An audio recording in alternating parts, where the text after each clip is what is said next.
अपेक्षा करतो, तुमच्याकडेच विनंती करतो, मागणी करतो, कासवीचे बाळ वाढे कृपादृष्टी दुधा नाही भेटी अंगसंग. तुमच्या कृपा कटाक्षानं माझ्या वाणीला परिपक्वता यावी आणि मी हे बोबडे बोल तुमच्या सन्मुख सादर करावे, यासाठी त्या ईश्वराला प्रार्थना. बाकीचे आवाज कमी करून टाकायची शिटी येते. जगद्गुरु तुकोबांचा अभंग आहे, निरंजनी आम्ही बांधिले घर निराकारी निरंतर राहिलोसे. या अभंगाचं प्रकरण जर शोधलं तर दोन प्रकरण मला सापडतात. पहिलं प्रकरण आहे, या अभंगाला जगद्गुरु तुकोबाराय स्वानुभूती अभिव्यक्त करतानाच्या अभिवादनाचा हा शब्द असावा एक. आणि दुसरी गोष्ट, या अभंगाला प्रकरण लावता येतं स्थितीपर प्रकरण. शक्यतो या अभंगांवरती बोलण्यासाठी वक्ता धजावत नाही. का धजावत नाही या विषयी माझं अध्ययन नाही, पण अभंग अत्यंत सुंदर आहे. या अभंगावरती चिंतन व्हावं यासाठी मला मिळालेली ऊर्जा, पत्रिकेमध्ये असणारी दोन नावं, गुरुवर्य प्रातस्मरणीय पूजनीय आदरणीय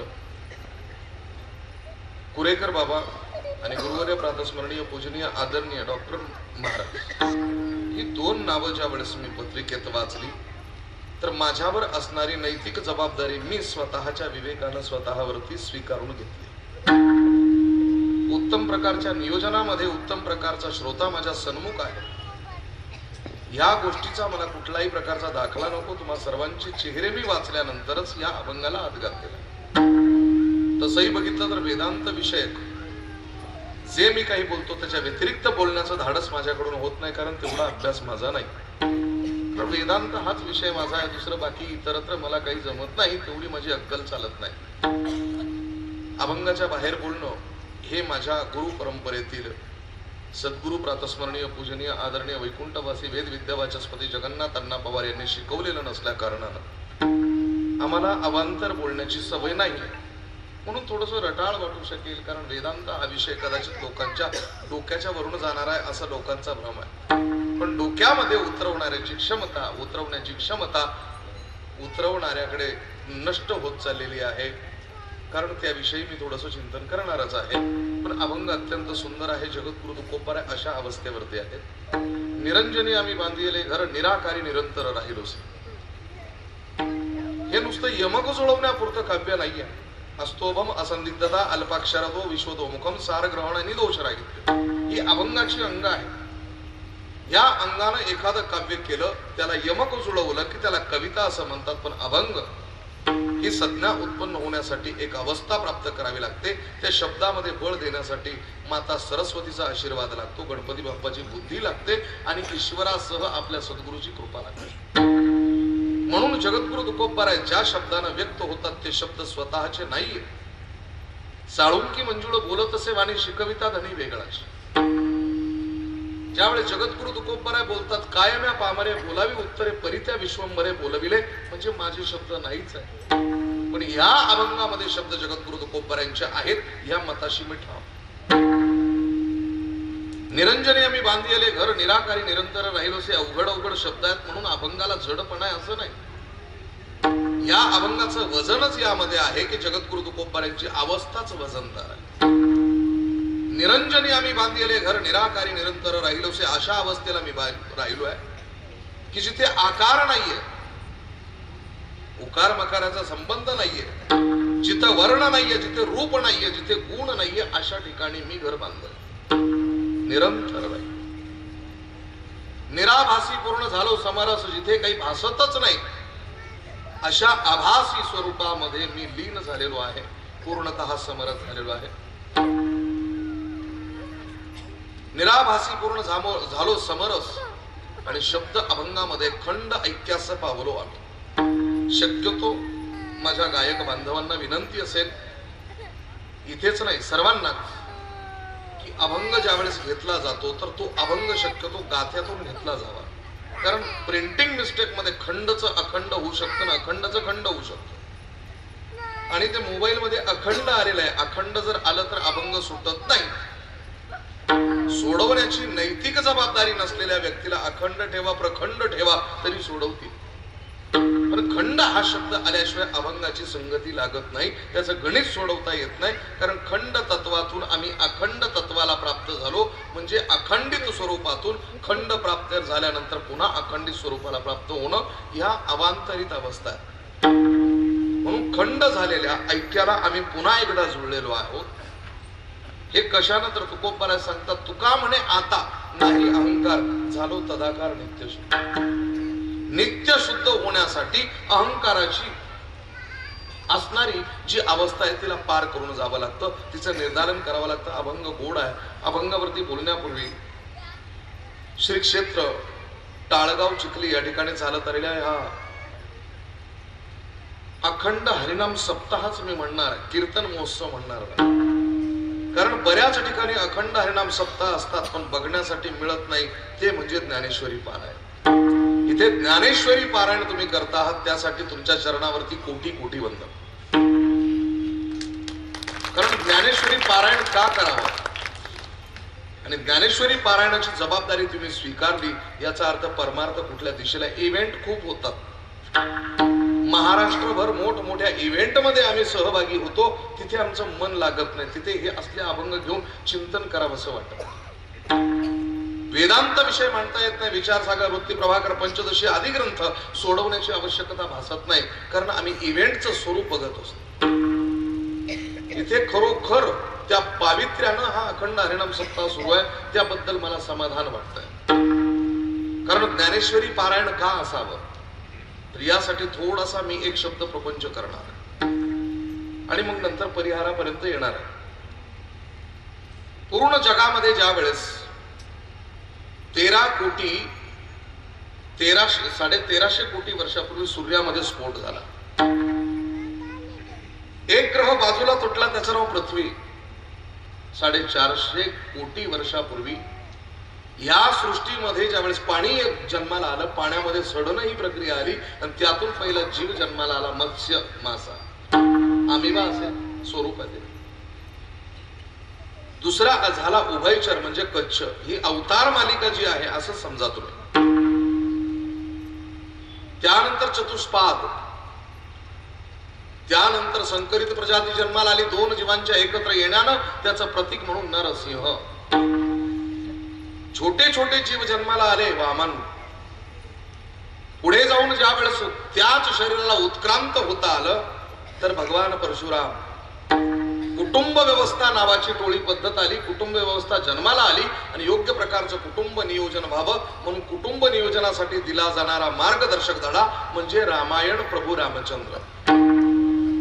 कुटुंबामध्ये कलह झाल्याच्या नंतर सत्याची कास धरली तर ईश्वर मदत करतो, हे शिकवण्यासाठीच महाभारत भगवान कृष्ण. आणि सर्व उकाड्यातून ज्यावेळेस उभगलं जातं त्यावेळेस तटस्थ भूमिका, शांत राहणे. बुद्ध म्हणजे भगवान पांडुरंग परमात्मा कटेवर हात आहे, उभा आहे, नासागरी दृष्टी ठेवून एकदम शांत बसलेला आहे. कल्की म्हणजे येणाऱ्या ह्या व्यवस्थेवरती काहीतरी नवीन एक प्रक्रिया घडेल म्हणून कल्की बात कल देखेंगे. हे अवतार प्रकरण आहे. माणूस ज्यावेळेस माणसासारखा वागावा यासाठी प्रयत्न करणाऱ्या आमच्या आर्षकालीन संत प्रजातीनं, ऋषी मुनींनी आपले एक संविधान तयार केले, एक दर्शन तयार केलं.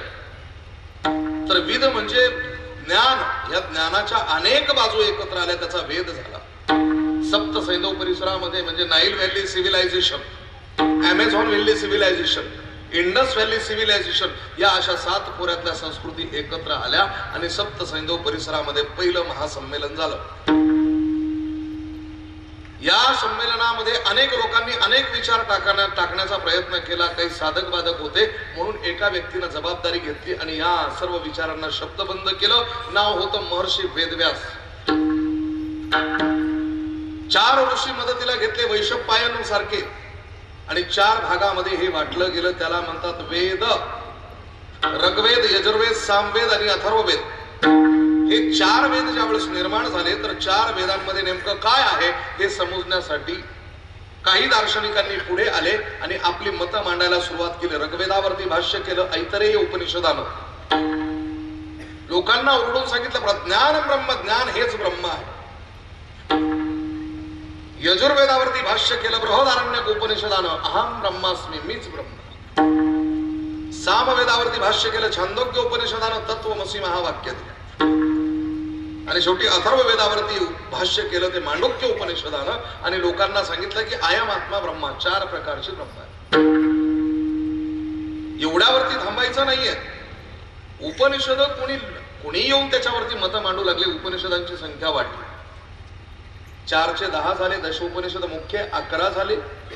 आज 1180 उपनिषद आहेत. मग ह्या वेदांवरती विचार मांडणारी जी दार्शनिक प्रक्रिया आहे, ही प्रक्रिया वाढत चालली. त्याला आळा बसावा म्हणून एक बादरायण संबंध जोडून पुन्हा महर्षी वेदव्यास बादरायण स्वरूपानं आले आणि या सर्व निषदांना, उपनिषदांना एकत्र केलं आणि वेदांत दर्शन नावाचा एक ग्रंथ जगाला दिला, ज्याला आपल्या भाषेमध्ये ब्रह्मसूत्र म्हणतात. अर्थात इथून पुढे ब्रह्म विचार, तर ब्रह्म सत्य जगत मिथ्या जीव ब्रह्म एव न परा ही अवस्था प्राप्त करणाऱ्या पहिल्या ह्या त्रिसूत्रीला एकत्र बांधणाऱ्या व्यक्तीचं नाव आहे जगद्गुरु शंकराचार्य. वेद, उपनिषद आणि ब्रह्मसूत्र ही वैदिक प्रस्थांतरी आहे. त्यावरती पहिलं भाष्य केलं जगद्गुरु शंकराचार्यांनी. अद्वैत वेदांत जगाला दिला. काही काळ आनंदोत्सव साजरा करतायत, पण त्यांच्या समोर एक मोठं आव्हान आलं. नाव होतं रामानुजाचार्य. विशिष्टाद्वैत संप्रदाय जगताला दिला. काही दिवसाच्या आनंदोत्सवानंतर हर्षोल्लास पुन्हा मावळला आणि त्यांना चॅलेंज उभं राहिलं ते महर्षी वल्लभाचार्य, शुद्धाद्वैत संप्रदाय. महर्षी वल्लभाचार्य आनंद व्यक्त करतात न करतात तोच निंबार्काचार्यांनी धडक दिली आणि ह्या विश्वाला द्वैताद्वैत नावाचा संप्रदाय दिला. पुढे अचिंत्य भेदाभेद झाला गौरांग महाप्रभूचा. चैतन्य महाप्रभूच्या विचारधारा जगामध्ये पसरू लागल्या आणि सर्वात शेवटी आलेला एक संप्रदाय, त्या संप्रदायाचं नाव आहे थेट द्वैत संप्रदाय. भक्ती आंदोलनाचं प्रवर्तन सुरू झालं कर्नाटक राज्यामध्ये. व्यक्तीचं नाव होतं श्रीपाद मध्वाचार्य. श्रीपाद मध्वाचार्य ही शृंखला सगळी सुरू होती, सगळी कालवा कालव सुरू होती. त्यावेळेस माऊली ज्ञानोबरायांच्या मनात एक प्रश्न आला. त्यांनी थेट देवाला प्रश्न विचारला. देवाच्या समोर जाऊन उभे राहिले आणि शब्द उच्चारला, अहो हा वेदार्थ सागरो जया निद्रिस्ताचा घोरू जो सोयी सर्वेश्वरू प्रत्यक्ष अनुवादला. अहो हा वेदार्थ सागरो जया निद्रिस्ताचा घोरू जो स्वयं सर्वेश्वरू प्रत्यक्ष अनुवादला, म्हणजे ईश्वरा तुझेच बोल आहे, तुझेच शब्द आहेत. पण हे वेद निर्माण करत असताना तू अन्याय केलास. वेदू संपन्न होय ठाई परी कृपणू ऐसा आन नाही, जो कानी लागला त्रैवर्णीयांच्या ब्राह्मण, क्षत्रिय आणि वैश्य तिघांचं कल्याण केलं. दोघांनी तुझं काय केलं होतं? कोण आहेत दोघं? स्त्री आणि शूद्र. मग दोघांचंही कल्याण करावं. भगवान परमात्म्यानं जीभ चावली वेद करत्यानं आणि शोधायला गेले नेमकं वेदांमध्ये आपण नवीन काहीतरी सुधारणा करूया, पण वेद ठिकाणावर नव्हते. मग त्यांनी वेद झिरपून जिथे आले होते त्याचा धांडोळा घेतला. सर्वोपनिषदो गावो दोग्धा गोपाल नंदना पार्थ वत्स सुधीर भोक्ता दुग्धम गीतामृतम मात. गीता हे सर्व उपनिषदाचं सार आहे. गीता सर्व उपनिषदाचं सार आहे. मी ज्ञानेश्वरी बद्दल बोलतो.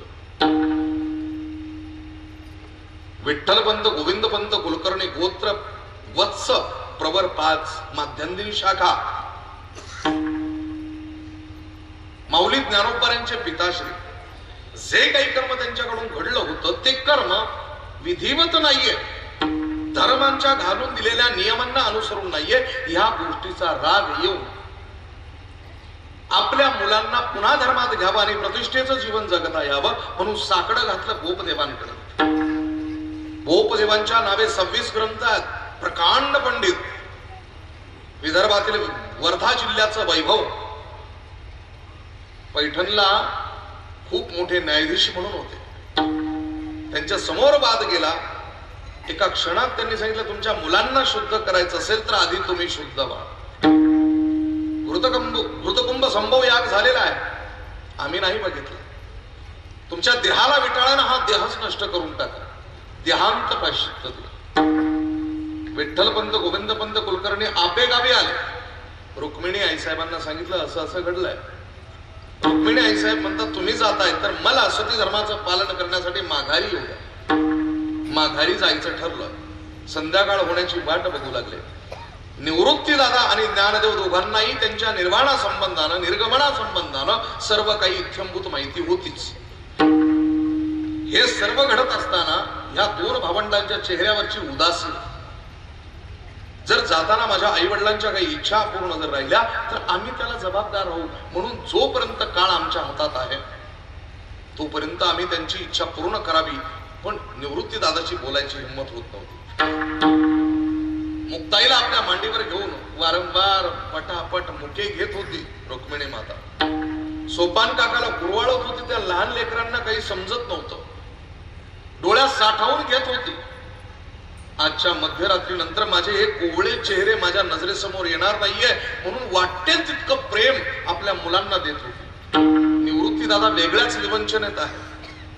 एका दगडावरती बसून विठ्ठलपंत कुलकर्णी केवळ त्या वाहत्या गोदावरीचं पाणी बघत होते. डोळ्यातले अश्रू त्यांच्या मर्जीविना वाहत होते. बोलायची हिंमत होत नव्हती. निवृत्ती दादानं ज्ञानदादाला अंगुली निर्देश केला. ज्ञाना जवळ ये. जी दादा, अरे ज्या आधारवडाखाली ज्या वटवृक्षाखाली आजपर्यंत आम्हाला दुःखाची कधी झळही जाणवली नाही, तो आधारवड 100% आतून धुपतोय रे. कशावरून दादा? यत्र धूम्र तत्र वन्नी. जर डोळ्यातून पाणी येत आहे तर काळजाच्या वेदना तीव्र झालेल्या आहे. अंदाज करावा रे. काय झालं असेल दादा ते जाणून घेण्यासाठी बाबांकडे जाय. ज्ञानादादा गेले. बापाच्या डाव्या बाजूला जाऊन बसले. हात हातामध्ये घेतला, खांद्यावरचं उपरणं घेतलं, बापाचे डोळे पुसल्याने विचारले, बाबा आपल्या नेत्रातून उघडणाऱ्या अश्रूंचं म्हणणं तरी काय? आम्हा लेकरांचा विरह होणार आहे म्हणून तर तुम्ही दुःखी आहात असं तर नाही ना? त्यांनी सांगितलं, बाळा काही नाही रे. नाही बाबा, जर तुमच्या नेत्रातून अश्रू येत आहेत तर काळीच कुठेतरी घायाळ झालाय. सांगा, तुमच्या अंतःकरणातील वेदना व्यक्त करा, कारण आम्हीच तुमचे वारसदार आहोत. त्यावेळेस विठ्ठलपंतांनी ज्ञानदादाच्या डोक्यावरून हात फिरवला आणि सांगितलं, ज्ञाना खूप मोठं दिवा स्वप्न बघितलं होतं रे. मी बघितलं होतं की या महाराष्ट्राच्या मातीला मोक्षाचं दार मोकळं करून द्यायचं. नाही करून देऊ शकतो. वेळ अपूर्ण पडला रे. जातीची, धर्माची, वर्णाची बंधनं जगताना अडगळ निर्माण करत होती रे. मला सोपा मार्ग, सोपी पायवाटच सापडत नव्हती. मी अत्यंत अडचणीत आलो रे. नाही पूर्ण करू शकलो. तुमच्याकडून अपेक्षा करू शकतो का रे? बोला ना बाबा. काही नाही रे. मी पूर्ण भारतभर जेव्हा फिरत होतो तर त्यावेळेस लक्षात आलं, मोक्ष अगदी हाताशी आहे. मोक्ष हाताशी आहे. पण कुलूपबंद असणाऱ्या त्या दरवाजाची चावी उत्तरेत आहे, संस्कृत भाषेत आहे, गीता नावाच्या ग्रंथात आहे. बरं मग बाबा, एक स्वप्न, एक इच्छा आहे. मी तुमच्याकडून आशा करावी का रे बाळा? बोला ना बाबा. काही नाही रे, मला ह्या महाराष्ट्राच्या मातीमध्ये संस्कृत बियाणं पेरायचंय, पीक मात्र मराठीचं यावं एवढीच इच्छा आहे. ज्ञानदादानं स्मितहास्य केलं. निवृत्ती दादा चटकन उजव्या बाजूला बसले. बापाचा हात आपल्या हातात घेतला, खांद्यावरचं उपरणं घेतलं आणि पुन्हा दोन्ही डोळे पुसले. सांगितलं, बाबा ज्ञानदादा नावाचा हा जो शेतकरी आहे ना, याच्या मशागतीवर मला प्रचंड विश्वास आहे. मी त्याच्याकडून हे पीक जोमानं आणेन. काळजी करू नका. 100% महाराष्ट्राच्या मातीत मी संस्कृत बियाणं पेरणार आणि पीक मात्र मराठीचं आणणार. माझ्यावर विश्वास ठेवा. आता हसा ना. जाताना हसावं माणसानं. विठ्ठलपंतांनी स्मितहास्य केलं. दोन्ही लेकरांच्या डोक्यावरून हात फिरवला आणि क्षणार्धात पुन्हा डोळ्यातून अश्रू उघडू लागले. आता निवृत्ती दादा म्हणतात, काय झालं? पुन्हा डोळ्यातून अश्रू म्हणजे तुम्ही आमच्यावरती अविश्वास दाखवता का? नाही रे बाळा, या अश्रूंचं मत जरा वेगळंच आहे. हे अश्रू व्यक्त होताना जेव्हा शब्द निर्माण होतील ना, तर ते असं म्हणतील की पीक जोमानं येईल रे, पण तुमचा कालखंड संपल्याच्या नंतर त्याच पिकामध्ये ज्यावेळेस तण जन्माला येईल तर त्या तणाची खुरपणी करण्यासाठी कोण जबाबदार राहील? उत्तर दिलं निवृत्ती दादानं. काळजी करू नका. जे ज्ञानादादाला आपला वैचारिक पूर्वज मानतील, जे त्याच्या संप्रदायाचे पाईक असतील, ते 100% खुरपणी करतील आणि ते ती तण त्या पिकातून बाजूला काढतील. दुर्भाग्य, पानं पुसली गेली माझ्या माऊलीच्या आणि निवृत्ती दादाच्या तोंडाने. कारण त्या धनापेक्षा तणाचा बाजारभाव जास्त वाढला. गाजर पारखी व्यापारी श्रोता आंबट चघळण्यासाठी जीवात लपलपू लागला. सांगू धन काय आहे? ज्ञानेश्वरीची ओवी म्हणजे शब्दधान, जे मोक्षाच्या द्वारापर्यंत नेतं. आणि तन म्हणजे या व्यासपीठावरून गायल्या जाणाऱ्या कविता, गाणी, अचकट विचकट शब्द हे तन आहे. पण तन उपणणाऱ्यांचा बाजारभाव वाढलाय आणि धनाचे व्यापारी निवांत दुकानं बंद करून बसले. हे दुर्भाग्य.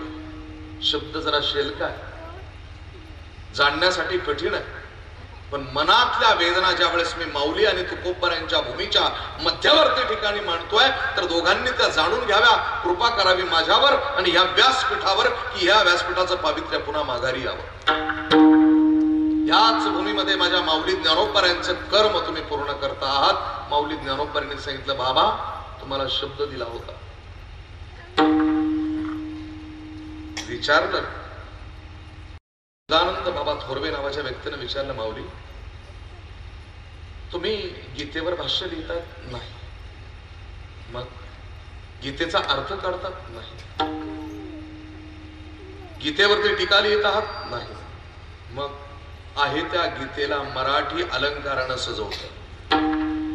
गीता अलंकार नाम ज्ञानेश्वर, गीता अलंकार नाम ज्ञानेश्वरी.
तुम्ही पारायण करता आहात, त्यासाठी तुमच्यासाठीच टाळी वाजवा. हा माऊली ज्ञानोबरांचा उपकार आहे आणि तो उपकार जगापर्यंत नेता आहात. याला इव्हेंटचं स्वरूप आलेलं नाहीये, ते पावित्र्य माझ्या हृदयात घेऊन मी माझ्या सोबत घेऊन जाणार आहे. तुम्हा सर्वांचे प्रसन्न चेहरे, वेदांत ऐकण्याची असुसा, हे 100% मी हे आठवणीत ठेवणार आहे. प्रातस्मरणीय पूजनीय आदरणीय वैकुंठवासी शांताराम दामोदर जाधव यांच्या द्वितीय पुण्यस्मरणाच्या निमित्तानं आणि प्रातस्मरणीय वैकुंठवासी महेश दादा शांताराम जाधव यांच्या सप्तम पुण्यस्मरणाच्या निमित्तानं ही सेवा, मुलगा करतोय विशेष नाही, पण भाऊ करतोय याला खूप महत्व आहे. सेवा कशासाठी होती मला माहिती नाही, पण पत्रिका बघितल्याच्या नंतर मी अवाक झालो की असा पुत्र जन्माला यावा आणि त्यानं हे प्रयत्न करावे. या कुटुंबाच्या बद्दल मला हेवा वाटला. मी ज्यावेळेस जेवायला काकांकडे बसलो, वॉशरूम शोधत होतो, हात धुण्यासाठी गेलो, सगळं बघितलं. मी एक अवलोकन करत होतो. ह्या पूर्ण आजपर्यंत जेवढा फिरलो ना, एवढं मोठं एकत्रित कुटुंब पहिल्यांदाच बघितलं. मी रामायण सांगणारा माणूस आहे. आजची डेट माझी थोडीशी गेली, 2-3 दिवसाच्या नंतर एबीपी माझाच्या माझा कट्ट्यावर असणार आहे. मी आजच सकाळी एबीपी माझाचा माझा कट्टा शूटिंग करून इकडे येणार होतो. रात्री मी जालना जिल्ह्यात होतो, ड्रायव्हर नाही मला, मैं अकेला हूं. बायकोचं नाही, अकेलाच आहे. पुढे जर पाहुण्याने विचारलं कोण आहे साथ में, मी म्हटलं ना अकेला. ते म्हणतात बायकोला कशाला घेऊन फिरतो. अरे नाही अकेला. अरे बायकोलाच कशाला घेऊन. मग त्यांना सांगावं लागतं मी एकटा आहे. तसं महाराष्ट्रभर फिरत असताना आनंद वाटतो, काही फरक पडत नाही. ऐकत चालतं, चिंतन होतं माणसाचं. बाकीचं उपनत बसायचं त्याला काही अर्थ नसतो. आणि आजचं शूटिंग करून इकडे येणार होतो, पण काही टेक्निकल प्रॉब्लेम झाल्यामुळे 1-2 दिवसाच्या नंतर ते शूटिंग आहे. शूटिंग आहे अशा विषयावरती, रामायणावरती दिली खुलास गप्पा. आणि रामायणावर बोलण्यासाठी मुसलमान वक्ता बोलवला. विशेष गोष्ट त्यांनी मला प्रश्न विचारला, महाराज तुम्हालाच आम्ही का बोलावतो आहोत, भरपूर रामायणाचार्य आहेत. म्हटलं याचं कारण आहे की रामराज्य आलं हे तुम्हाला लोकांना ओरडून सांगायचंय, कारण माझ्या प्रभू रामचंद्राचं कौतुक एक मुसलमान व्यक्ती करणार. राम का नाही वो काम का नाही. मी दादांना खूप खूप धन्यवाद देईन की तुम्ही ही सय ठेवली, ही आठवण ठेवली की आपल्या बंधूच्या बद्दलचं प्रेम तुम्ही एवढ्या उत्कंठेनं दाखवलं. पित्याबद्दलचं प्रेम एवढ्या उत्कंठेनं दाखवलं. आणि खरोखर अत्यंत पवित्र अशा वातावरणात सेवा करण्याची संधी मिळते. उपस्थित सर्व गुणीजनांच्या चरणावृंदी मस्तक टेकवतो, साष्टांग प्रणिपात करतो. कारण पुण्यभूमीतले महात्म्य आहात तुम्ही. माझ्या गुरुचा महात मदंगाची साथ करतायत महाराज. आपला परिचय पूर्वी केव्हा तरी झालाय, तुम्ही मला वाजवलंय. चिंचवडगाव. हो हा चिंचवडगाव. इंगळे बाबांच्या पुण्यस्मरणाच्या वेळेस तुम्ही वाजवायला होतात. आत्ताशी आठवलं मला. फार उत्तम अशी साथ ते करतायत. इथे उपस्थित सर्व महाराज मंडळींच्या चरणावृंदी मस्तक टेकवतो, साष्टांग प्रणिपात करतो. पुन्हा या कुटुंबातील त्या सर्व सदस्यांना धन्यवाद देतो की तुम्ही हा कार्यक्रम करता आहात. सर्वांच्या चरणावृंदी मस्तक साष्टांग प्रणिपात. दंडवत झालेला परिहार प्रभू पांडुरंगाच्या चरणी समर्पित. निर्धारित वेळेत अभंगामध्ये प्रवेश. विठ्ठला विठ्ठला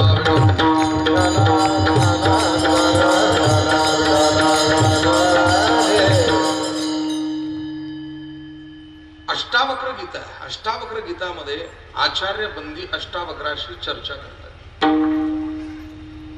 चर्चा करत असताना पहिला प्रश्न विचारला जातो, जीव क्या है. जीव म्हणजे काय. उत्तर देत असताना अष्टावक्र एका शब्दात उत्तर देतात, जीव ब्रह्म आहे. जर जीव ब्रह्म आहे तर ब्रह्मत्वाला जीवदशा येण्यासाठी या जीवाचं जीवपण जावं आणि मग ब्रह्मत्व यावं, यासाठी अनेक प्रयत्न आहेत, अनेक सायास करावे लागतात. पण या जीवाला देवत्व प्राप्त करण्याच्या अनेक प्रक्रिया आहेत. पण ब्रह्मतत्व ज्यावेळेस जीवदशेला येतं तर याचं कारण काय. मी विदेशामध्ये एका ठिकाणी कथा करत होतो. कथा करत असताना तिकडे प्रश्न विचारण्याची पद्धत आहे, आपल्याकडे नाहीये ती पद्धत. आपल्याकडे सगळं उलट आहे. बाहेरच्या देशामध्ये जाऊन ती लोक मराठी आणि हिंदीची अपेक्षा करतात. मराठीची अपेक्षा आपली मराठी लोक करतात.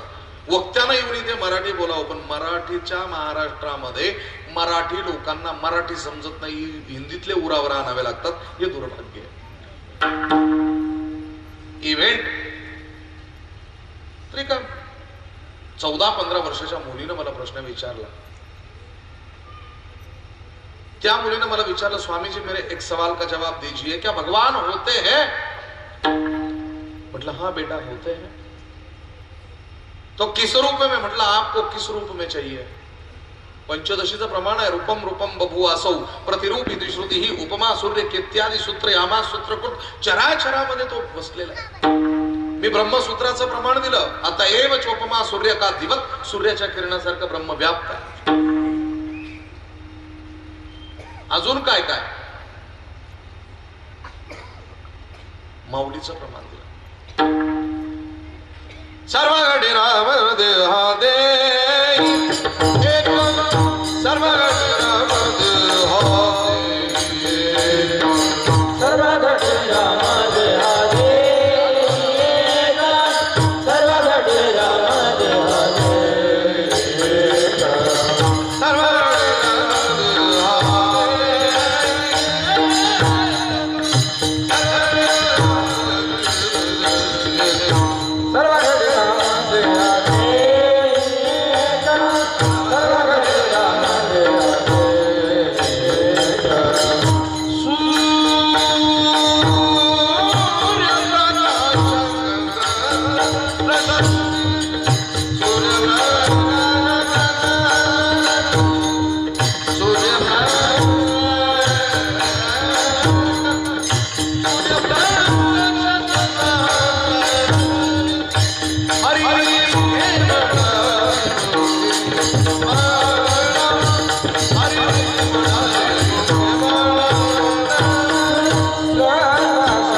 सूर्याच्या किरणासारखा। मला प्रतिप्रश्न आला, क्या भगवान चट्टानों में होते हैं? मतलब जी हाँ होते हैं। कौन से रूप में होते हैं चट्टानों में? मतलब चट्टान ही भगवान है। विठ्ठल जळी स्थळी भरला रिता ठाव नाही उरला। क्या भगवान परमात्मा पानी में होते हैं? जी मतलब होते हैं। किस रूप में होते हैं? पानी ही भगवान है। क्या अग्नि में भगवान होते हैं? मतलब जी हाँ होते हैं। किस रूप में? मतलब अग्नि ही भगवान परमात्मा है। शेवटचा प्रश्न कठीण विचारला, क्या इंसान में भगवान होते हैं? मतलब हाँ होते हैं, तो किस रूप में होते हैं?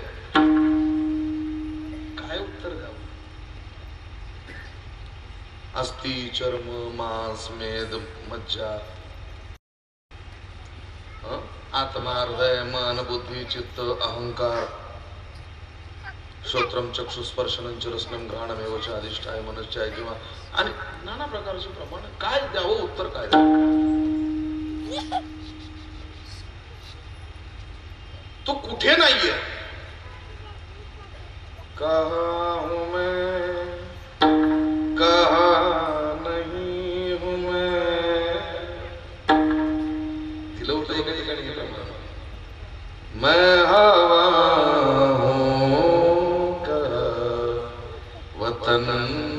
मेरा कष्ट मेरा नहीं चमन मेरा। असं काही गजलचं प्रमाण दिलं जातं का? ऐका, अहम वैश्वानरो भूत्वा प्राणिनां देहमाश्रिता प्राणापान समयुक्तं पचाम्यन्नं चतुर्विधम मैं येत श्वास पाणी पंचतत्व कोणत्या स्वरूपानं तो नाहीये? उत्तर मला देता येत नव्हतं। शेवटी मला प्रश्न विचारला, सर्वात शेवटी, अगर चट्टान में भगवान परमात्मा है तो चट्टानें गिरती है तो अपनी ही संतान को नष्ट करती है, क्यों? एक, अगर अग्नि में भगवान परमात्मा है तो आग लगने पे अपने ही प्रजाति को नष्ट करती है, अपने ही बच्चों को नष्ट करती है। क्या भगवान ऐसा करते हैं? बाढ़ आती है तो अपने ही बच्चों को नष्ट करते हैं, क्यों? है सवाल का जवाब। अगर इंसान में भगवान परमात्मा है तो इंसान जानवर जैसा बर्ताव क्यों करता है?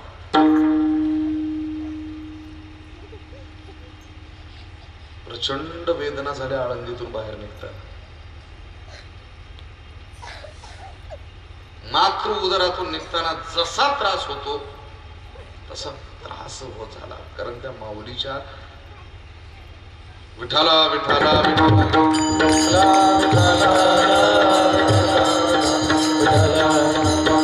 मोबाईल बघितला, तिथून पुढे मोबाईलला हातच लावला, कोणीतरी काहीतरी पाठवलं, मला नको रे, काय विषयावर बोलतोय, सूक्ष्म आहे का? माणूस ज्यावेळेस जनावर होतो तर त्या जनावर होण्यासाठी त्याच्यात काय यावं लागतं? जर ईश्वराला अग्नीचं स्वरूप स्वीकारायचं असेल तर दाहकता हा गुण त्याचा स्वीकारावा लागतो। औष्णिक ऊर्जा देणंही त्याचंच काम आहे, पण दहन करणं सुद्धा हा गुण त्याला स्वीकारावा लागतो, त्यावेळेस देवाला तिथे येता येतं। ठीक आहे, पाण्याचा भरण पोषण स्वरूपाचा गुण जरी त्याला स्वीकारावा लागला तरी संहाराचा गुणही स्वीकारावा लागतो। तसं माणसात आल्याच्या नंतर त्याला अहंकार स्वीकारावाच लागतो, तरच देव आहे, शिवदशेला येतो। श्रीमद भागवतामध्ये एक कथा, मी भागवताचार्य नाहीये पण चिकित्सा करणं माझा स्वभाव आहे। राजा बळीच्या द्वारामध्ये यज्ञ मंडपामध्ये दुरून भगवान वामन येतात। येताना बघितलं आणि राजा बली म्हणतोय, है विप्रवर, बड़े ही उचित समय पे आना हुआ, मांग लो जो कुछ मांगना है, देने के लिए बहुत कुछ है, मांगने वाले की झोली अपूरी है। कल्पतरू तळवटी बैसोनी झोळी पाडी गाठी मग निदैवची निघे दैन्याची करू माऊलीची ओवी. मांग लो क्या मांगना है, त्यांनी सांगितलं क्या मांगे, ज्यादा कुछ नहीं राजन, 3 पग भूमी दे दो. शुक्राचार्य डोळा फोडला, मुख धमुक सगळं माहित तुम्हाला, पण 3 पग भूमी त्यांनी सांगितलं दे दी. हा असं नाही असं नाही, 24 झाल्यानंतर विसरून जाल तू. आता गडबड गोंधळ केलं, आत्ताचं वातावरण निवळण्यासाठी काहीतरी गडबड कराल तुम्ही. 24 एकदा पार झाली का झालं विसरून, तुमचं काय ना आमचं काय, पुन्हा करा 5 वर्ष भानगडी. असं नाही, लिहून द्या. त्यावेळेची लिखापडी म्हणजे हातात पाणी घेणं संकल्प सोडलं. मैं 3 पग भूमि दान देने का वचन देता हूं, राजा बलि ये लिख के देता हूं, ये संकल्प करता हूं. आणि समर्पण वस्तू केलं, पाणी सोडलं. पहिल्यामध्ये पृथ्वी पादाक्रांत केली, दुसऱ्यामध्ये स्वर्ग, तिसरा पैर रखू कहा. बरेच लोक लॉजिक लावतात आणि मॅजिकचं मी सांगत नाही. देव ज्यावेळेस प्रसन्न होतो त्यावेळेस पहिली गोष्ट तुमच्याकडे असणाऱ्या वस्तूचा दंभ नाहीसा करतो. माझ्याकडे एवढे, माझ्याकडे तेवढे ना, अमुक आहे धमुक आहे, ते माती मोल आहे ही भावना त्याची यावी म्हणून असलेल्या वस्तूचा तुमच्याकडे असणारा दंभ नष्ट करत असतो देव, पहिली कृपा. दुसरी तुमची ध्येय धोरण नष्ट करून टाकत असतो. म्हणजे आता काही नाही, आता उरलो उपकारापुरता. आता स्वर्गाची जी अपेक्षा आहे ती नष्ट झाली ना, असलेल्या गोष्टीचा दंभ नाहीसा झाला. 2 गोष्टी केल्या. त्यानंतर भगवान परमात्मा सांगतात, हे बाली वचन तो अपुरा रहा. कैसे प्रभू? तीसरा पग रखू कहा. पटकन गुडघ्यावर बसला. बळीने सांगितलं मेरे सर पे पैर रख. वेडाच करे. 5 तत्व ही माझीच, पृथ्वी माझी झाली, पृथ्वीच्या भोवचं वातावरण माझं झालं. 5 तत्वापासून निर्माण झालेलं शरीर माझंच आहे ना, माझंच मला देतो का? त्याच्यामध्ये वास्तव्य करणारा मी स्वतःच आहे, माझंच मला देतो का? त्यानं सांगितलं बळीना. म्हटले देवा ही वस्तू दिल्याच्या नंतर तू काय करतो माहितीये का? ऐसा अपकार्या तुझा उपकारू, तू अपात्रित तरी उदारू, दे दान म्हणून गारवंटे करू झालासी बळीचा. मग तू माझ्या दारामध्ये द्वारपाल भरून राहशील अशी अनमोल वस्तू तुला देतो की ज्याच्या कर्जाखाली तू दबून जाशील. काय? हे शरीर तुझं, ही सृष्टी तुझी, हे ब्रह्मांड तुझं, जगाचा मालक झोळी पसरून भिक्षेसाठी माझ्या समोर उभा आहे. हा अहंकार माझा मीच निर्माण केलाय. अहंकार गेला आणि तुका म्हणे देव झाला. तर जगद्गुरु तुकोबाराय आपल्या जीवनामध्ये जे काही कमावतात ते कमावत असताना आपल्याकडे असणाऱ्या ज्या वस्तू आहेत त्या वस्तूंचं दान करणं. सर्वात मोठी गोष्ट अहंकार दान करणं सोपं नाही. बरं, अहंकार दान करणं सोपं नाही. त्यासाठी आपल्या समोर एक अशी व्यक्ती पाहिजे की त्याच्या समोर आपला अहंकार शून्य झाला पाहिजे. जगद्गुरु तुकोबारांची उंची काय माहिती तुम्हाला?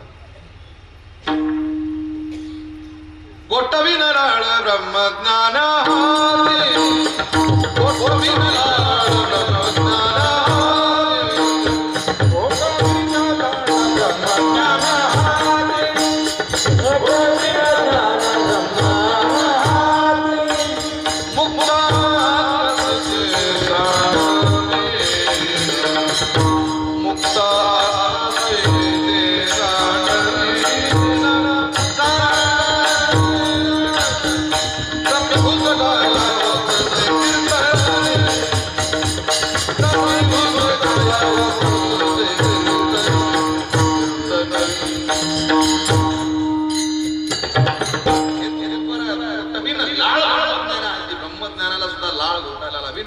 क्षमता माझ्यात आहे. तुकोबारा वेदाचा तो अर्थमासित धावा हेराने बहावा भार माझा.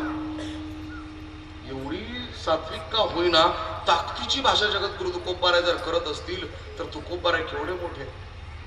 ब्रह्मज्ञानाला आव्हान करणारे तुकोबारा. पण ज्या वेळेस त्यांचा अहंकार द्विगुणित होतो तर अहंकार घालवण्यासाठी पुन्हा नम्रता. ज्ञानियांचा राजा हा गुरु महाराज, ज्ञानियांचा गुरु महाराज, ज्ञानियांचा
जगद्गुरु तुकोबर आहे. कोणाला तरी आपल्यापेक्षा मोठं मानतात.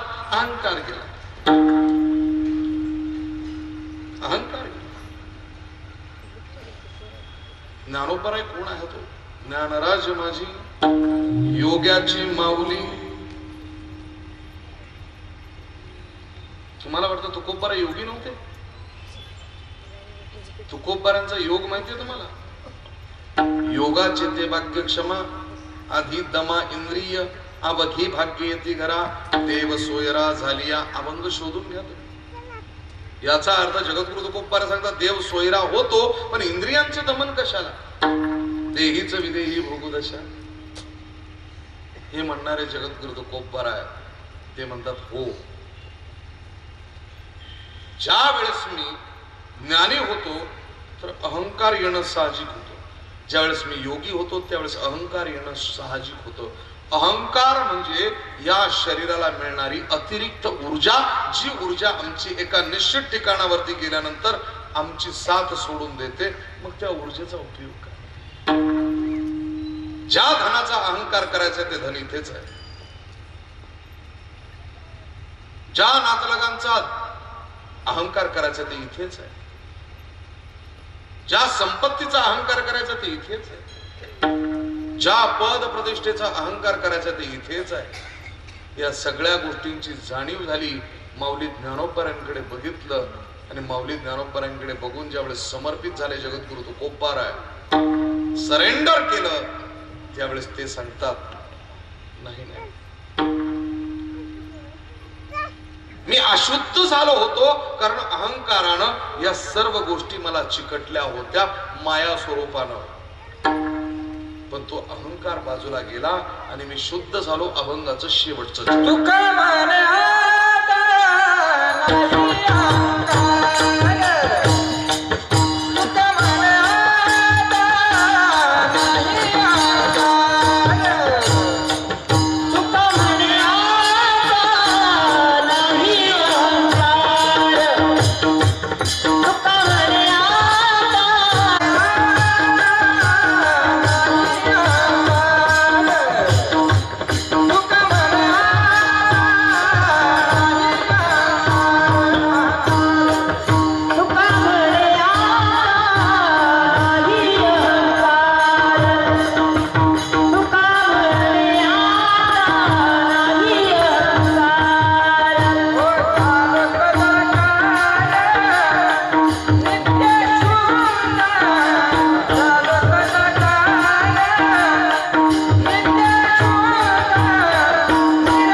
जगद्गुरु तुकोबाराय ज्या वेळेस बोलतात तर कुठल्याही वाङ्मयाला कुठल्याही ग्रंथाला एक अनुबंधाची आवश्यकता असते. शास्त्रामध्ये अनुबंध चतुष्टय नावाचा मुद्दा आहे.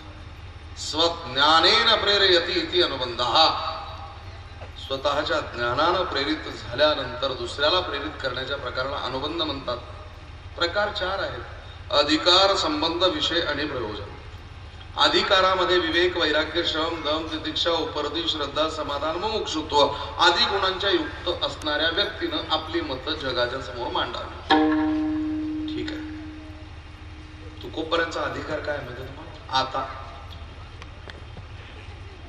तुका म्हणे आता, नाही अहंकार. झालो हा जो समष्टीचा प्रयोग आहे ना, हा जगद्गुरु तुकोबारायांच्या अनुभूतीचा अनुवाद आहे. तुका म्हणे आता नाही अहंकार झालो तदाकार नित्य. आता शब्दाचे 4 भाग पडतात. पूर्व प्राकृतापेक्षा आता, पूर्व सुकृतापेक्षा आता, अनंतर आता आणि प्रारंभिक आता. उलटा क्रम घेऊ. रामकृष्ण हरी प्रारंभ झालं, आता कीर्तन सुरू झालं. विठोबा रखुमाई झालं, आता उपांत्य वेळ झालं. ज्ञानेश्वर माऊली झाली, आता काही क्षणात कीर्तन संपलं. जय विठ्ठल झालं, आता कीर्तन संपलं. कुठल्याही क्षणाचा प्रारंभ करत असताना जो आता आहे त्याला प्रारंभिक आता. दुसरं अनंतर आता. अनंतर आता म्हणजे काय? पूर्व प्राकृतापेक्षा आता म्हणजे काय? पूर्व सुकृतापेक्षा म्हणजे काय? तर पूर्व प्राकृतापेक्षा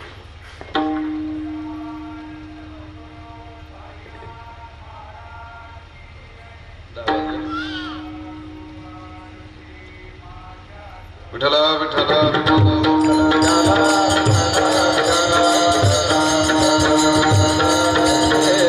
ज्ञानेश्वरीचं पारायण या ठिकाणी सुरू आहे आणि अत्यंत जोमानं सुरू आहे. पवित्र अशा वृत्तीनं सुरू आहे.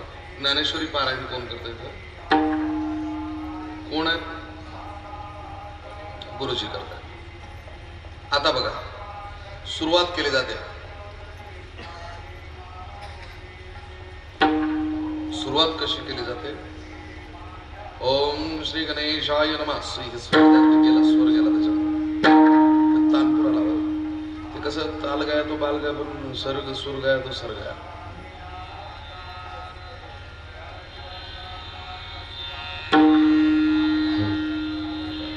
काय डिस्टर्ब नाही याचा?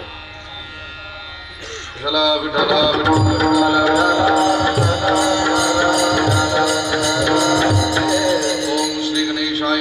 आता प्रथमोध्याय प्रारंभ करत असताना लगेच सुरुवात होते. ओम नमो जी आद्या वेद प्रतिपाद्या जय जय सुसंवेद्या आत्मरूपा देवा तुझी गणेशू सकलार्थमधी प्रकाशू म्हणे निवृत्ती दसू अवधारी जोजी. असं करता करता दुसऱ्या अध्यायातल्या 3ऱ्या श्लोकापर्यंत आल्याच्या नंतर इतरांच्याकडे बघून महाराजजी म्हणतात, आता यांच्या जीवावर आलंय. कारण येतं लक्षात त्यांच्या. ते काय म्हणतात? आपण असं करूया, आजपर्यंत इथं झालं, इथं थांबूया आणि उद्या नंतर बघू. जामीन ठेवला जातो. एक खूण म्हणून कागद, मयूरपंख वगैरे काहीतरी ठेवतात. कोण काय ठेवतात मला माहिती नाही, पण ठेवतात. दुसऱ्या दिवशी ज्या वेळेस येतात तर आल्यानंतर ते ज्ञानेश्वरी उघडतात आणि प्रारंभ करतात. ओम श्री गणेशाय नमः. सुरुवात झाली की लगेच पहिल्यापासून सुरुवात करतात. ओम नमोजी आद्या वेद प्रतिभा. असंच पारायण नाही ना? कुठून करतात? जिथं थांबलाय तिथं. काही महाभाग श्लोक सोडून देतात, काही ओव्या सोडतात, काही अध्याय सोडतात, काही वाचायचं सोडून देतात. पण मागे एक ओवी सुद्धा जाऊ शकत नाही.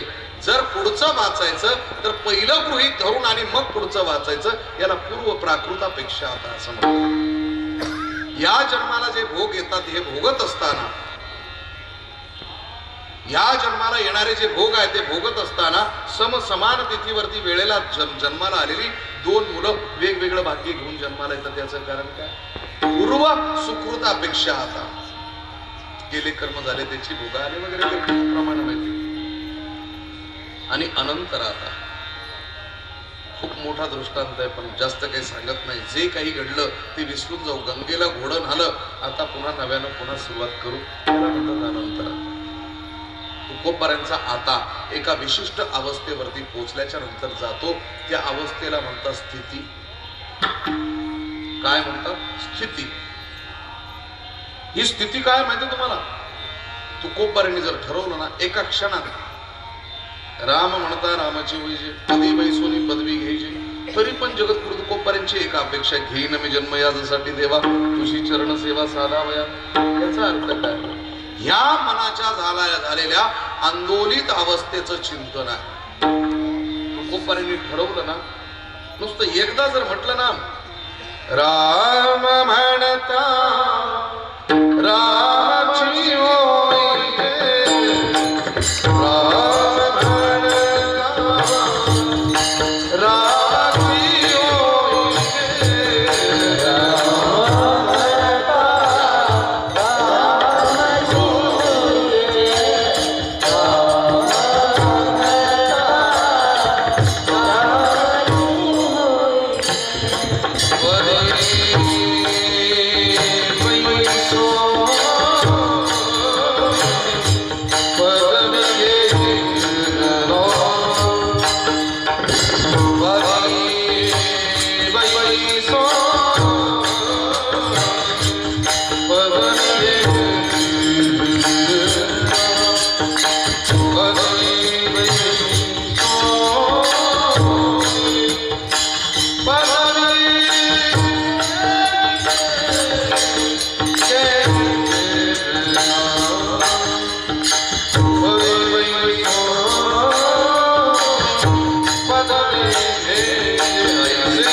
कमी नका करत जाऊ, लगेच स्वर जातो. कशाचं आता काय सांगू मला, कशाचा प्रॉब्लेम सुरू आहे आणि ती येरते माईक दुःखाची जणी म्हणजे अभंग ठेवूचा ना. ह्या माईकनं गुरुवर्य जगन्नाथांना पवार घालवले. आता त्यांचा शिष्य जर तुम्हाला घालवायचं तर घालव. बाकी फार उत्तम साऊंड सिस्टम आहे, खूप छान सिस्टम आहे, त्याच्यासाठी टाळे वाजवा. नम्र आहे आणि उत्तम प्रकारानं स्पष्टता खूप छान आहे. नाहीतर मी गाडीत मिक्सर घेऊन ठेवतो. ते माझं मिक्सर सोबत नसतं तर आता मी सिंधुदुर्गातली कथाच करू शकलो नसतो. आणि ऐकत नाही काही काही, ते ऐकतात. त्यांना जर म्हटलं ना आवाज इकडे हे हॅलो हॅलो हॅलो करतात, पण त्यांना माहितीच नाही एकदम काहीच नाही, काहीच करत नाही. तिथं मला माहिती तिथूनच इथपर्यंत आलोय. मला कळतंय त्याच्यात काय पूर्वे केलंय का, बनले का, कुठला पॉवर ॲप वापरलाय, किती मिड लावले, किती हाईस लावले, किती बेस लावले, कोणत्या याच्यामध्ये हाईस आहे, त्या हाईसची कशी शेती येते, हमिंग कशाला म्हणतात, सगळं कळतंय मला. त्याच्यामध्ये इको व्हॅल्यूम कशाला म्हणतात, डिले कशाला म्हणतात, गेन काही काही गेन नसलेले लोक म्हणतात गेन वाढ, गेन क्वालिटी मेंटेनर नाही माहिती कुणाला, त्यातलंही कळतं, सगळ्यातलं कळतं. छान उत्तम. काय चाललं होतं कीर्तन ना. मला मान्य नाही, जे माझ्या ज्ञानोबाला मान्य नाही, जे माझ्या विठोबाला मान्य नाहीये, ते मी का करू?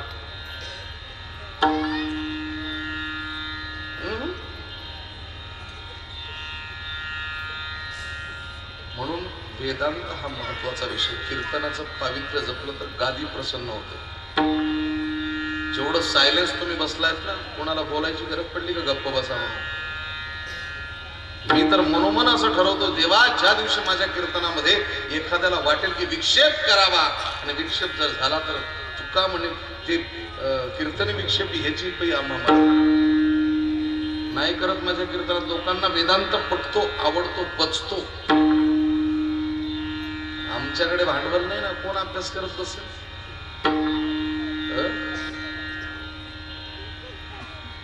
एक अवस्था अशी आहे की नाव घेतलं की लगेच तत्पदाला प्राप्त होतो.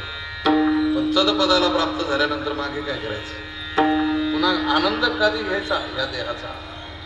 म्हणून जगद्गुरु तुकोबारायांची ती अवस्था झालेली आहे. जसं नीर म्हणजे पाणी आणि अंजन म्हणजे काजळ. काजळावर ठेवलेला पाण्याचा वैज्ञानिक दृष्टिकोन असा आहे की एक थेंब तयार होतो, तो चेंडू सारखा असतो, इकडे तिकडे गरबडतो, बाहेरच्या हवेचा पाण्याचा त्याच्यावर परिणाम होत नाही आणि ते झिरतही नाही. त्या पाण्यासारखी अवस्था आहे की ते पाणी नेमकं काय व्हावं त्या पाण्याचं, जशी दोलायमान अवस्था होते, सांगा मी काय करू,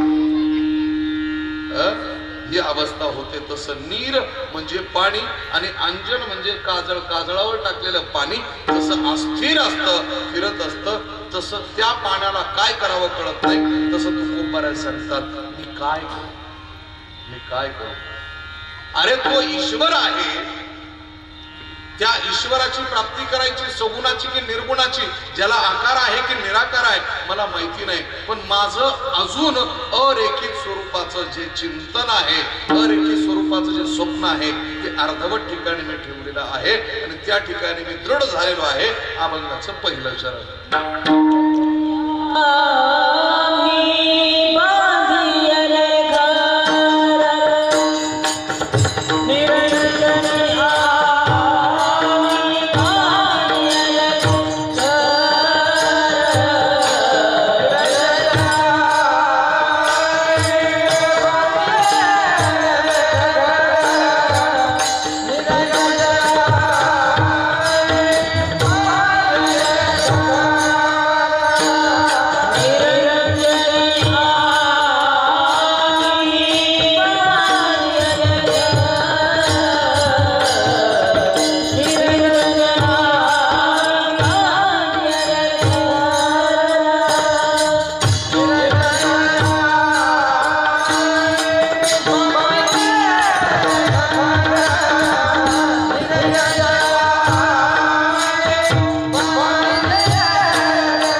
भासतच नाही पण असत. पूर्ण झालो समरस या दोलायमान स्थितीपर अवस्थेच्या चिंतनाला जगद्गुरु तुकोबारायांची स्थिती कारणीभूत आहे. निरंजने आम्ही बांधिले घर, निराकारी निरंजन राहिलोसे, निराभासी पूर्ण झालो समरस. आत्मा शरीरामध्ये वास्तव्य करतो, पण हा आत्मा परमात्म्याचा अंश आहे. मम एव अंश जीव लोके जीव होता सनातन. मग आत्म्यापासून खंड झालेल्या तत्वाला पुन्हा ऐक्य करायचं म्हणजे अखंड करायचं. खंड ऐक्यास पावलो आम्ही. खंड झालेल्या तुटलेल्या त्या परमात्मा तत्वाशी आत्मतत्वाचं पुन्हा संमिश्रण करून घेणं अखंड हा शब्द गणितात बसतो. अखंड शब्दानं अभंग सुटत नाही, म्हणून अखंड शब्द बाजूला काढा. गाथ्यामध्ये खंडच आहे. खंड ऐक्यास पाऊलो आम्ही विठोबा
एक शब्दाला मी लगाम लावत होतो की माझ्याकडून चुकीचं जायला नको का.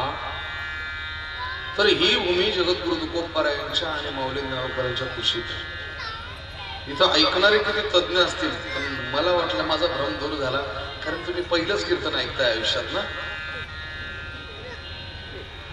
माझं ऐकलं असेल भंडारा डोंगरावर, पण इतर कीर्तन म्हणजे ह्या गावात ऐकलं सगळे पहिल्यांदाच ऐकतायत ना. ऐकलं याच्या अगोदर हे काही बुवानं सांगितलं नाही का बुवा विठोबा रखमाई भजनाच्या वेळेस टाळी वाजवत होत नाही, कोणीच सांगितलं विसरलं. मी वर हात करायला कोणालाच सांगणार नाही, फक्त दोघांनी वर हात करायचे, स्त्री आणि पुरुष. तिसऱ्यानं खबरदार वर हात केला तो दोनच लोकांनी करा, मी काय सगळ्यांना सांगत नाही. स्त्री आणि पुरुष या दोघांनी वरती हात करायचा, म्हणजे ज्याला वाटत असेल की मी स्त्री आहे किंवा पुरुष आहे त्यानंच वरती हात करायचा. ज्याला वाटत असेल की मी स्त्री नाही पुरुष नाही मधलाच आहे तरी ना काही नाही केलं तरी चालतं. अजून बऱ्याच लोकांना शंका आहे मैं कोण. तिकडे त्या कट्ट्यावर बसलेल्या अजून 5 लोकांनी वरती नाही केलं. थोडेसे वरती करा ना माझ्यासाठी. शाबास, क्या बात है. आणि फक्त टाळी एकच नाद वाजवायचा, टाळ वाजणार माझ्या मागे फक्त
आणि महेश दादा जाधव यांच्या पुण्यस्मरणाच्या निमित्तानं सुरू असलेल्या ह्या नाम सप्ताहाला आपण उपस्थित राहून जी ऊर्जा देत आहात त्या सर्वांच्या श्री निलेश दादा जाधव यांच्या या कार्याला पुन्हा पुन्हा नम्र अभिवादन करतो.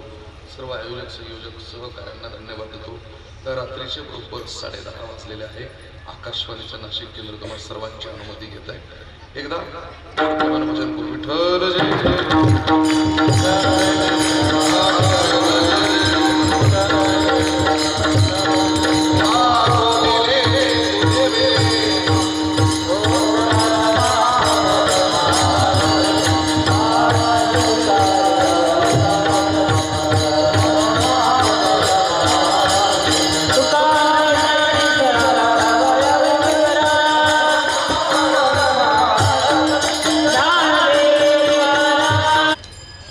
महाराष्ट्रातील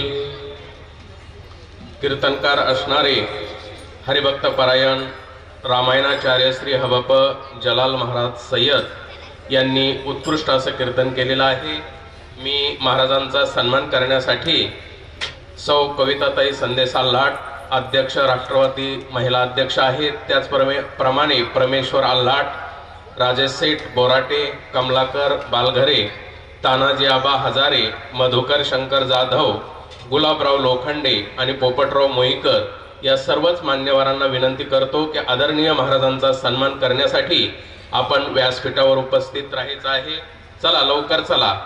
त्याचप्रमाणे उद्या 28/1/2024 संध्याकाळी 8 ते 10 या वेळेमध्ये भागवताचार्य हबप श्री ज्ञानेश्वर महाराज कोठुळे ठाणे यांचं सुश्राव्य असं कीर्तन होईल। सकाळी 8 ते 12 या वेळेमध्ये ग्रंथराज ज्ञानेश्वरीचं पारायण, नंतर गाथा भजन, संगीत भजन, पुन्हा हरिपाठ आणि पुन्हा कीर्तन होणार आहे। तरी सर्वच महाराज मंडळींनी, पंचक्रोशीतील सर्व टाळकरी वादक महाराज मंडळी यांनी उपस्थित राहायचं आहे। चला मान्यवरांना विनंती करतो की आपण आदरणीय महाराजांचा सन्मान करायचा आहे। ऐका, महत्वाची सूचना, आपल्या येथील जे असणारा 15 तारखेला अण्णा वामनराव जे असणारा कुलकर्णी यांचं असणारा अल्पकाली निधन झाल्यामुळे उद्या जे असणारा 14वा दिवस गोड जेवण आहे। तसेच उद्या हरिभक्त परायण वारकरी भूषण, महाराष्ट्राचं भूषण, विशारद पुंडिकरायचे मानकरी भगवान बाबा शिवनेकर यांचे शिष्य पंढरपूर यांचं भव्य कीर्तन सावता बाबा मंदिरात होणार आहे उद्या 12 ते 1। सर्वांनी गोड जेवण जे असणारा अण्णाचं गोड जेवण या निमित्तानं भव्य असं कीर्तन आहे, तरी सर्वांनी त्या कीर्तनाचा लाभ घ्यायचा उद्या 12 ते 1 सावता बाबा मंदिरामध्ये। ते झाल्यानंतर जे असणारं जेवणाचा देखील स्वाद घ्यायचा आहे सर्वांना। श्री ज्ञानदेव तुकाराम पंढरीनाथ भगवान की जय, मौली ज्ञानेश्वर महाराज की जय, जगद्गुरु तुकाराम